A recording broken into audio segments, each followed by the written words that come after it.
Sebelum saya menyampaikan ceramah, saya mengajak hadirin yang terhormat untuk membaca doa Al-Fatihah satu untuk saudara-saudara kita di Palestina. Mudah-mudahan mereka kuat menghadapi cobaan berat dan mudah-mudahan dengan segala cara Allah mereka akan mendapatkan negara merdeka. Yang kedua, Fatihah kita baca dengan harapan semua Bapak Ibu yang setiap ke masjid membawa uang, karena masjid ini bisa bersinar karena ada uang dari para jamaah. Siapa yang membuat masjid bersinar, insya Allah nanti dalam kuburnya tidak akan kegelapan. Yang ketiga, Fatihah ini kita harapkan menjadi wasilah kita supaya anak kita semuanya menjadi anak yang soleh dan solehah. Al-Fatihah. Siratal ladzina an'amta 'alaihim ghairil maghdubi 'alaihim waladdallin. Amin. Bapak Ibu sekalian, dalam 10 atau 15 menit ke depan saya diminta oleh panitia untuk menyampaikan renungan Ramadan dengan judul La tahzan. La tahzan. Jangan bersedih. Hadirin sekalian, tema ini diambil dari surah At-Taubah. Surah At-Taubah ayat 40.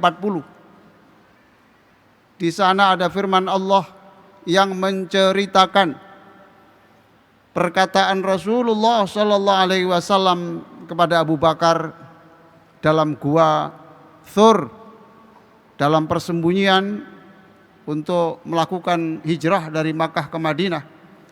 Nabi waktu itu mengatakan kepada Abu Bakar, La tahzan, innallaha ma'ana. Mengapa Abu Bakar sedih?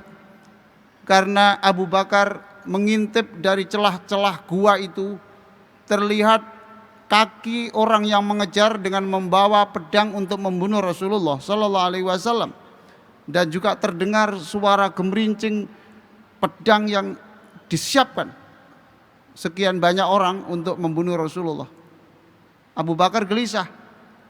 Lalu Rasulullah mengatakan, La tahzan innallaha ma'ana. Ulangi saya, La tahzan. Ulangi saya, La tahzan innallaha ma'ana. Sekali lagi, La tahzan innallaha ma'ana. Artinya, jangan bersedih. Hapus kesedihan. Hapus kesedihan, sebab Allah selalu menyertai kita. Hadirin sekalian, topik ini cocok. Topik ini cocok untuk saya sampaikan pada saat-saat seperti sekarang ini. Kita saksikan betapa banyak orang stres. Bahkan ada yang sekeluarga bunuh diri. Dalam catatan hasil penelitian, 2,5 juta orang Indonesia ini ODGJ, orang dengan gangguan jiwa. Dulu disebut gila, tapi diperhalus, orang dengan gangguan jiwa.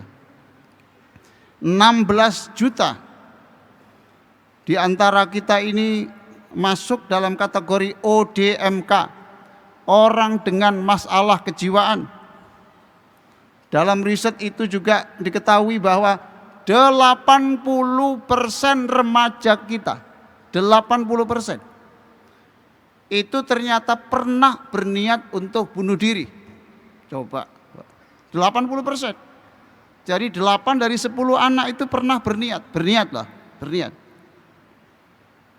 Bahkan Menteri Kesehatan mengatakan 1 dari 10 orang di Indonesia ini mengalami gangguan kejiwaan. Itu data sebelum pemilu, ibu-ibu. Itu data sebelum pemilu. Setelah pemilu jumlahnya tambah banyak. Sekian banyak rumah sakit menyiapkan kamar khusus, bahkan ada yang berterali besi. Karena menurut pengalaman tahun-tahun sebelumnya, setelah pengumuman itu ada yang gagal dan tidak gagal, itu mereka ada di sana. Coba, jadi ini pas.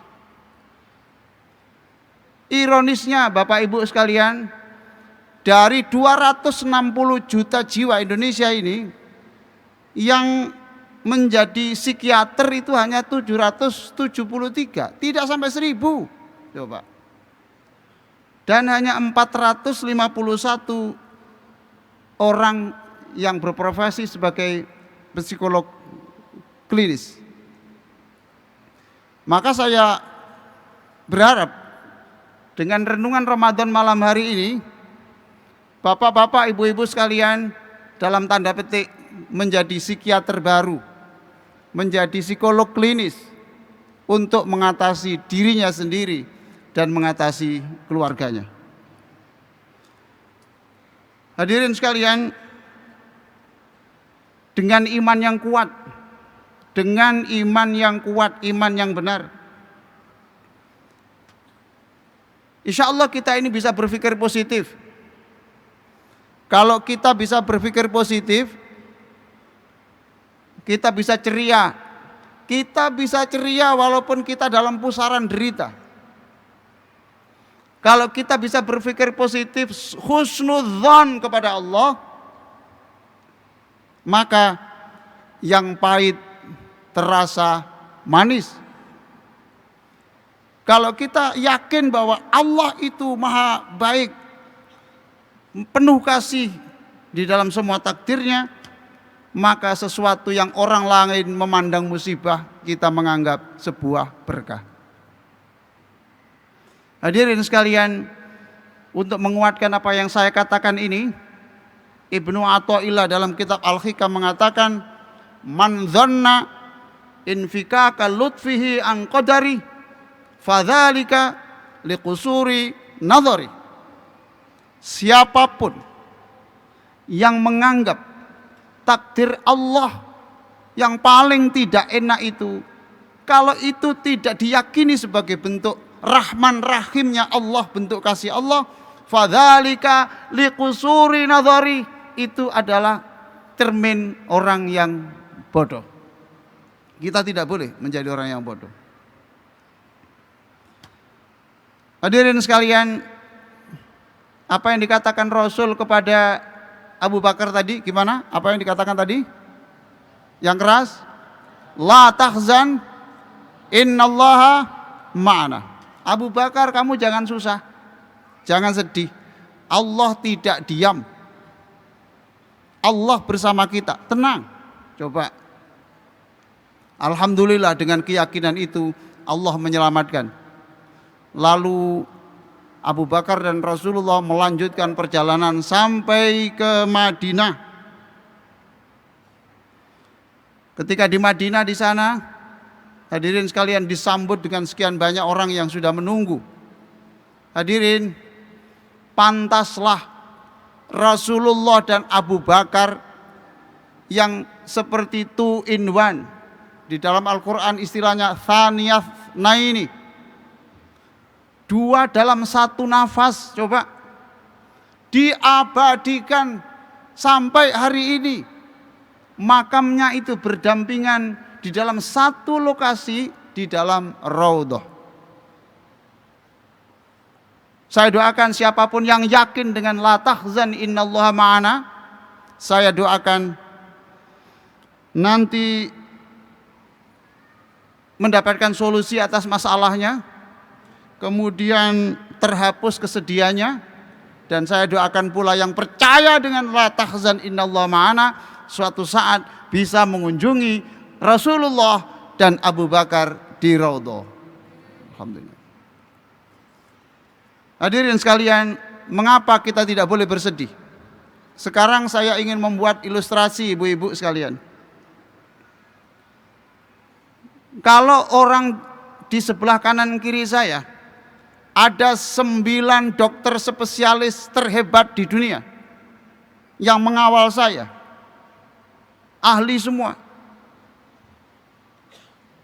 Masa saya kemudian masih cemas tentang kesehatan saya? Kalau 9 orang terkaya di dunia sudah menjamin saya, Ali, semua kebutuhanmu saya penuhi. Bahkan kalau kamu butuh apa-apa, silakan bilang saja, 5 miliar saya transfer dalam 1 menit, itu gampang. Kalau saya sudah dijanjikan orang terkaya begitu, masa saya masih cemas soal ekonomi? Kalau saya kemana pergi didampingi 9 penembak jitu, kemudian didampingi pegulat dan pesilat yang hebat, masa saya masih takut tentang ancaman orang? Kalau saya sudah dikatakan oleh orang kaya menjamin saya, dokter sudah mengawasi saya, kemudian pengawal mengawal saya, kalau saya masih cemas, itu terlalu apa? Terlalu bodoh saya ini, dan terlalu menghina kepada orang-orang yang berjanji ini. Hadirin sekalian, Allah Subhanahu wa taala lebih hebat dari 9 dokter itu, lebih hebat dari 9 pesilat, 9 jago tembak tadi, lebih kaya daripada 9 triliuner di dunia itu. Lalu kita tidak merasa gembira dan tidak optimis, terlalu. Oleh karena itu, hadirin sekalian, Allah yang 99 namanya yang indah itu sudah diyakinkan kepada kita sekalian ini bahwa Allah itu memang luar biasa. Di dalam surat Yasin, saya yakin Bapak Ibu sudah hafal surat Yasin. Tolong diteruskan ayat ini sama-sama. Wasyamsu tajri limustaqarril laha dzalika taqdirul azizil alim. Wasyamsu tajri, matahari itu berputar. Ibu sekalian, Bapak Ibu tahu beratnya matahari itu sekian ribu lebih berat dari bumi. Ini tadi saya catat, beratnya matahari itu 1989.100000000. Coba Pak, matahari seberat itu diputar dengan kecepatan melebihi cahaya. Allah muda, masa kita tidak percaya bahwa Allah itu bisa memutar nasib kita, hadirin sekalian? Yang optimis. Awalaisal ladzi khalaqas samawati wal arda biqadirin ala ayyakhluqa mithlahum bala wa huwal khallaqul alim. Apakah Allah yang sudah menciptakan langit, menciptakan bumi, tidak engkau yakini bisa menciptakan yang lebih dari itu? Bala, pasti ya Allah. Maka menciptakan langit dan bumi sebesar itu mudah, apalagi untuk membuat Bapak Ibu yang asalnya miskin menjadi kaya. Di dalam surat Hud ayat 44 dikatakan, waqila ya ardu bla'i ma'aki wa ya sama'u aqli'i wa ghidal ma' wa qudiyal amru wastawat 'alal judi wa qila bu'dal lil qaumidz zalimin. Ketika banjir pada zaman Nabi Nuh, ibu bapak sekalian, banjir sudah menenggelamkan rumah-rumah dan gunung, manusia sudah habis semuanya. Allah menyetop, ya ardu waqila ya ardu bla'i ma'aki wa ya sama'u aqli'i, wahai langit, stop hujan, dan berhenti. Apakah kita tidak percaya bahwa Allah itu bisa menyetop perkembangan tumor Bapak Ibu? Apakah Allah itu tidak kita yakini maha kuasa menghentikan virus yang menggerogoti Bapak Ibu, kanker apapun? Percayalah. Nabi Muhammad juga mengatakan, kekayaan Allah itu yang diberikan kepada Bapak Ibu dan orang-orang terkaya sedunia ini itu sama dengan setetes air yang menempel pada jarum yang dicelupkan di laut Kenjeran sana itu. Sisanya itu untuk siapa? Untuk Bapak Ibu semuanya. Kalau sudah begini, kenapa kita masih pesimis soal harta?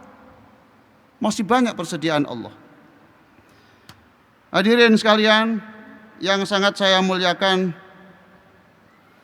melalui Al-Quran yang diturunkan pada bulan Ramadan ini, kita harus bersyukur dan yakin. Saya tahu di tengah bapak-bapak ini ada orang yang punya penyakit yang berat. Saya tahu di antara ibu-ibu ini ada masalah rumah tangga yang berat. Saya tahu di antara bapak ibu ini punya masalah-masalah yang lain yang berat. Lupakan hari ini, lupakan hari ini. Karena bapak sudah memperoleh Ramadan. Ramadan ini nilainya lebih besar daripada emas sebesar langit dan bumi. Bergembiralah, bergembiralah. Ulangi saya, la tahzan, innallaha la tahzan, innallaha ma'ana. Tolong nanti kalau pulang kata-kata ini dikopi, ditempelkan di rumah. Kalau istri bapak lagi cemas, tarik tangannya, wocon. Kalau ganti suaminya yang cemas, bu, tarik tangannya, wocon. La tahzan innallaha ma'ana. Kalau stres bareng-bareng, dibaca bareng-bareng, la tahzan innallaha ma'ana. Sebagai penutup, tolong tangannya begini semuanya. Oke, ulangi saya 3 kali ya, yang keras. Jangan gini, ini kan ngulek ini. Ini. La tahzan innallaha ma'ana. La tahzan innallaha ma'ana. La tahzan innallaha ma'ana. Wassalamualaikum warahmatullahi wabarakatuh.